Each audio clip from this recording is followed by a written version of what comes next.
digan ballaaran oo ka socda xukuumadda Soomaaliland ayaa kormeer shaqo ugu korgalay xaaladda dad iyo duunyo ee deegaamada hoos yimaada degmada Cadaadley oo ay ku galaabixiyeen wafdigan oo ay qayb ka ahaayeen wasiirada wasaaradaha madaxtooyada arrimaha gudaha beeraha wasiir dawlaha wasaaradda waxbarashada wasiir ku-xigeenada wasaaradaha warfaafinta iyo ganacsiga iyo maalgashiga iyo siyaasiyiin iyo madax dhaqameed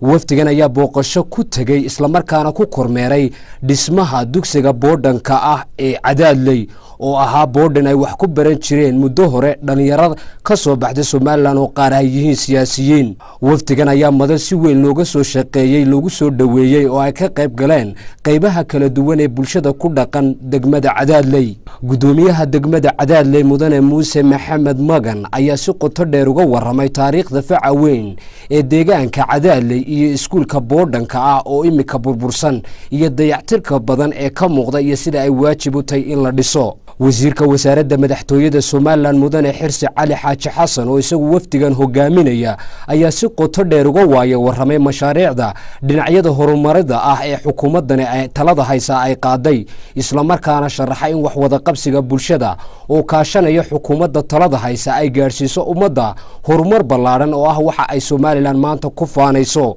waxaana uu bulshada deegaanka Cadaadley ee madashan uu kala hadlayay ugu soo jeediyay in la iska kaashado sidii horumar looga sameyn lahaa dhinacyada horumarinka oo ay bulshadani u taagan tahay iyo hadafka qaranka Soomaaliland uu leeyahay oo ku imanaya in bulshadu meel uga soo wada jeedo ee suurtagal sidii ay u sheegeen mas'uuliyiintii ugu horeeyay waxba laga qabanaya biidilaahi tacaala marba waxay awood inoo saamaxdo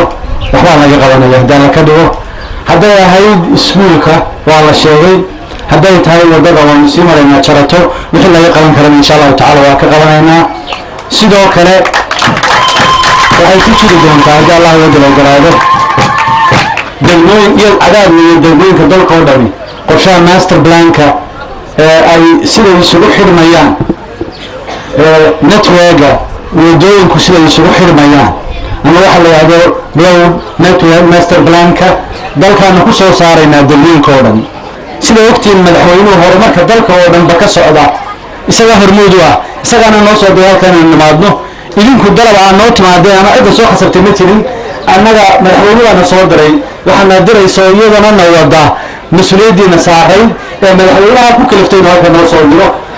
wasiirka wasaaradda arrimaha gudaha Soomaaliland mudane Cali Maxamed Waran Cabdi ayaa bulshada Cadaadley uga mahadnaqay sida weyn ee wafdigan u qaabileen iyo sida ay ugu soo dhaweeyeen deegaanada ay kormeerka ku marayeen ee degmadani ka kooban tahay wuxuuna ka waramay sida wadajirka bulshada reer Soomaaliland ay uga horumariyaan dhinacyada arrimaha bulshada taasina ay muhiim tahay wasiirka wasaaradda beeraha Soomaaliland mudane Faarax Cilmi Gadoole ayaa ka waramay qorshayaasha ay ka fuliyeen deegaanka Cadaadley iyo sida bulshadaasi ay waajib ugu tahay horumarinta dhinaca beeraha si Soomaaliland ay isku filnaansho u gaadho waxaana uu madasha ku wareejiyay mas'uuliyiinta degmada Cadaadley siir beeraha oo wasaaraddaasi ugu deeqday beeraleyda deegaankaas wasiir dawlaha wasaaradda waxbarashada Axmed Nuur Faahiye iyo wasiir ku-xigeenka wasaaradda warfaafinta Cabdiwaaxid Cabdiqaadir Cabdiraxmaan ayaa si wada jira uga waramay doorarka wasaaradahoodu ay kaga jiraan horumarinta bulshada ku dhaqan Cadaadley wafdigan ayaa kormeeray deegaano kala duwan ee degmada